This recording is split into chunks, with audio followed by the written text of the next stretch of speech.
Добар ден, во Мија интервју разговараме со директорот на Државниот завод за статистика, Дејан Станков. Добар ден. Добро дојдовте во Државниот завод за статистика. Благодарам. Значи, 1 јуни е ден на македонската статистика, одбележувате значаен јубилеј, 80 години. Еве накратко, каде се стреми Државниот завод за статистика? Добро, благодарам. На 1 јуни одбележуваме значаен јубилеј, 80 години од основањето на Државниот завод за статистика. 8 децении официјалната статистика е сведок на општествените промени, на економскиот раст, на демографските промени, на социјалните текови и на секој обид како држава да изградиме подобро утре. Од рачно собрани податоци до дигитални платформи, од статистички годишник во хартиена форма до отворени бази на податоци достапни за сите граѓани. Патот кој што го изведе официјалната статистика овие 8 децении е навистина импресивен.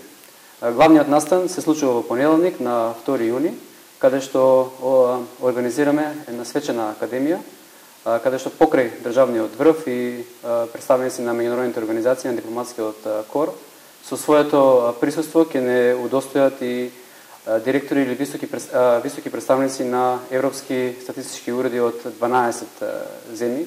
Во оваа прилика ќе организираме и 2 панел дискусии.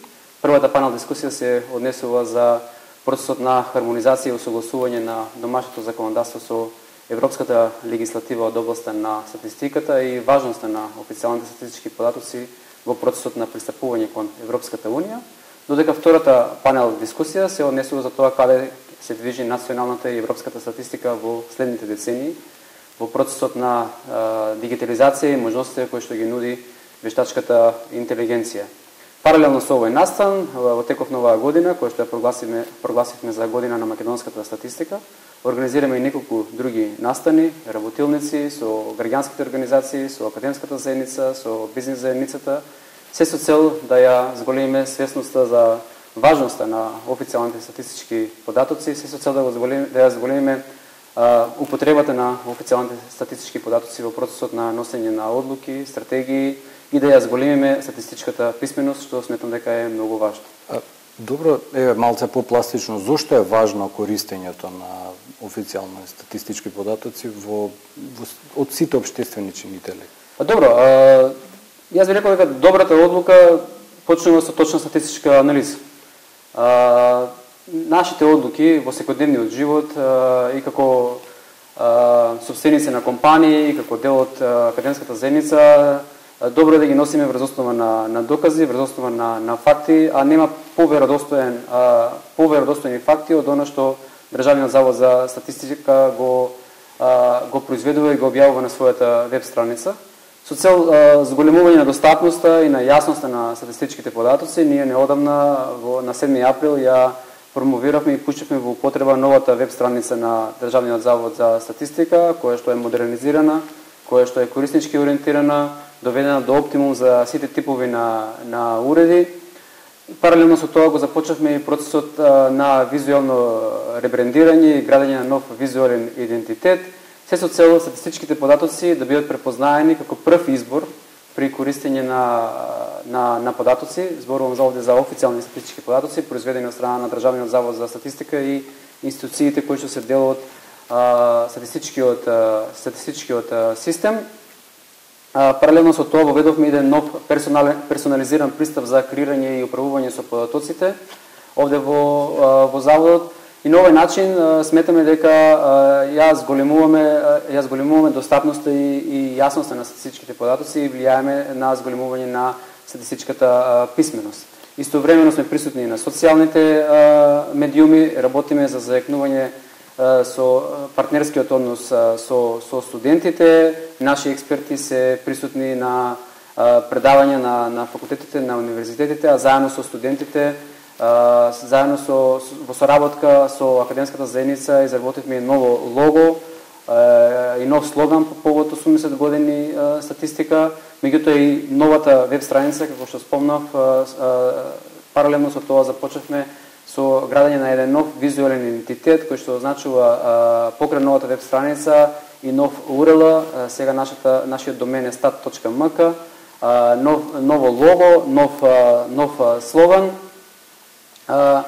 И сето ова е дел од процесот на доближување на статистичките податоци до јавност. Добро, имате повеќе од 15 години искуство во статистика, од Народна банка до Евростат, па еве вака, колкава е усогласеноста на меѓународните стандарди со статистичките податоци што ги произведува Државниот завод за статистика? Јас би рекол дека доминантен дел од статистичките податоци произведени од страна на Државниот завод за статистика се усогласени со европските и со меѓународните стандарди. Ние целосно ги следиме европските регулативи и усвоените статистички методологии од страна на Организацијата на Обединетите нации и меѓународните организации.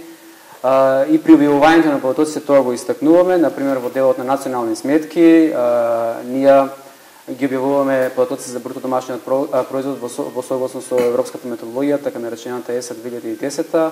Таа е дел од системот за национални сметки, кој што неодамна во Њујорк беше усвоен новиот систем на национални сметки 2025.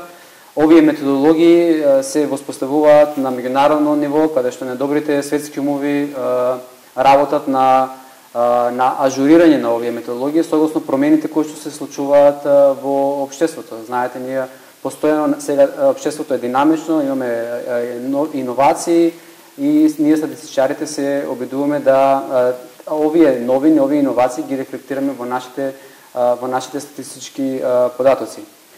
Потврда за квалитетот и за усогласеноста на нашите статистички податоци со европските фактот дека нашите податоци подлежат и на процес на трансмисија и на валидација од страна на Евростат и нивно реобјавување, што значи дека пред Евростат да ги објави нашите податоците за нашата земја на нивната веб страница, тие го оценуваат квалитетот на податоците, што значи дека станува збор за податоци со соодветен квалитет компаративно со земјите членки на Европската Унија, а истовремено ние како земја сме членки на EZDS плюс стандардот на ММФ, кој што е највисок статистички стандард на Меѓународниот монетарен фонд.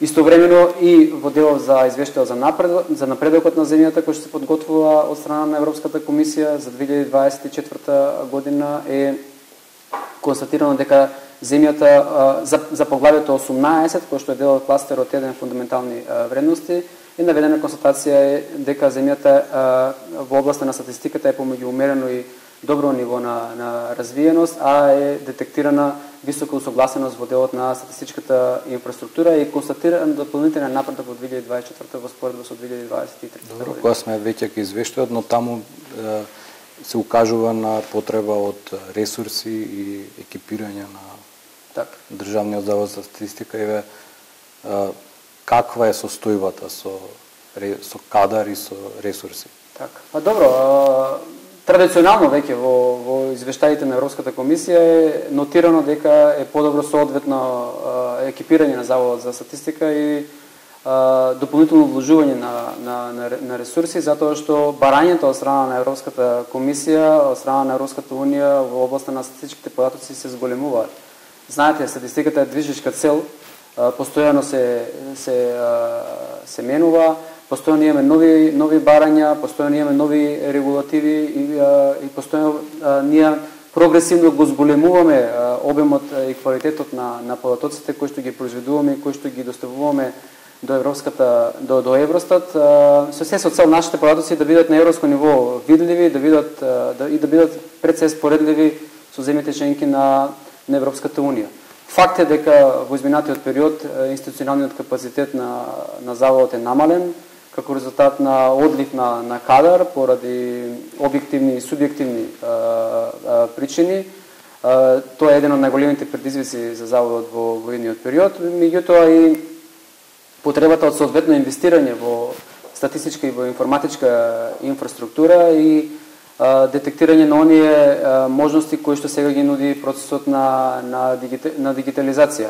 Така што во овој дел ние како завод се трудиме да фатиме чекор со модерните европски земји, пред се во соработка со меѓународните организации и би рекол најзначајна е поддршката овде од Евростат и од страна на Европската комисија преку заедничките проекти кои што ги спроведуваме. Па така годинава покрај веб страницата која што е на новина, ќе започнеме и процес на целосна обнова на информатичката инфраструктура овде во во заводот, што сметам дека е многу важно. Споредливост на податоците што ги добивате, колку се споредливи, како е тоа мерливо, пример со регионот, со ЕУ, еве инфлацијата, потрошувачката кошнички изминатиот период се најдува во фокусот на јавноста, па дали податоците за инфлацијата се усогласени со европските стандарди? Так, фактот дека ние ги имплементираме европските регулативи и европските стандарди е доволен доказ дека податоците се целосно споредливи. Податоците за инфлација се произведуваат од страна на Државниот завод за статистика од 50-тите години на минатиот век и е едно од истражувањата со најголема традиција и со највисок квалитет. Првично инфлацијата се мерила преку индексот на цени на мало, а потоа преку индексот на трошоци за живот. Сега инфлацијата ја мериме со индексот на трошоци на живот, а паралелно ние како завод пресметуваме и трет индекс кој што е целосно согласен со Евростат и со европските барања и кој што исто така се реобјавува од страна на Евростат, тоа е хармонизираниот индекс на трошоци на живот. Јас ќе се обидам да дадам објаснување што е разликата помеѓу овие три индекса. Би напоменал дека преку ние цените ги следиме преку властени сниматели на снимачки места, при што фаќаме околу 689 најрепрезентативни производи и услуги на 1600 снимачки места и следиме на месечно ниво околу 17.000 цени, што е навистина една импозантна бројка и што гарантира висок квалитет на податоците. Сега со законските измени и обврската трговците на мало да ги објавуваат цените на своите веб страници, се отвараат и нови можности да ние како завод директно ги преземаме цените од страна од веб страницата, меѓутоа тоа е еден процес кој што започнавме да го работиме и да го испитаме квалитетот претходно на тие податоци. Кај индексот на трошоци на живот, основа за учество на одредени производи во вкупниот индекс е анкетата за потрошувачка на домаќинствата, односно структурата на личната потрошувачка за едно просечно домаќинство, при што се следи потрошувачката на домашното население во земјата и во странство. При што ние пресметуваме базен индекс на фиксна базна основа и пресметуваме вережни индекси, односно индекс текувен месец споредбено со истиот месец претходната година, текувен месец споредбено со претходен месец, меѓутоа и пресметуваме одредени подиндекси со кои што може да се следи базичната инфлација, односно пресметуваме индекс со вкупен индекс со исклучена енергија, вкупен индекс со исклучена енергија и непроцесирана храна, вкупен индекс со исклучена енергија, непроцесирана храна, тутуни, алкохолни пијалци. Ова е многу важен индикатор за економистите, за да може да се детектира колку инфлацијата е широко распространета во економијата. Кај индексот на цени на мало, основа за пондерите е податоците од целокупниот промет на мало, додека кај хармонизираниот индекс на трошоци на живот, основа за пондерите, односно за учеството на одредени производи во вкупниот индекс е националните сметки. И ова е разликата генерално помеѓу овие три индекса. Меѓутоа, конкретно за инфлацијата, најдобар показател е индексот на трошоци на живот.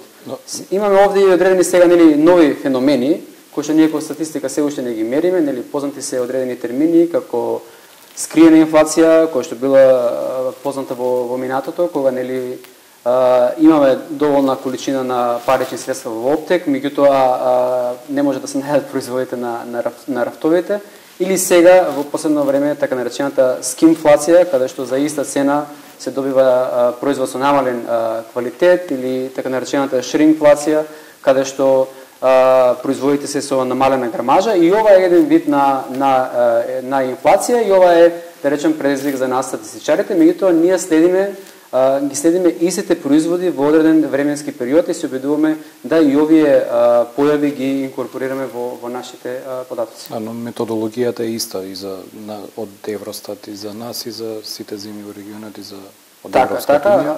Да, за мерење на хармонизираниот индекс на трошоци на живот конкретно Методологијата е направена за земјите членки на еврозоната, меѓутоа ние ги објавуваме и тие податоци и ги трансмитираме до Евростат и Евростат ги реобјавува и за нашата земја, што значи дека целосно сме хармонизирани во делот на податоци за инфлација со барањата на Евростат и на Европската централна банка. Добро, дали Државниот завод за статистика води некоја за потрошувачката кошничка, дали водите таква статистика? Така.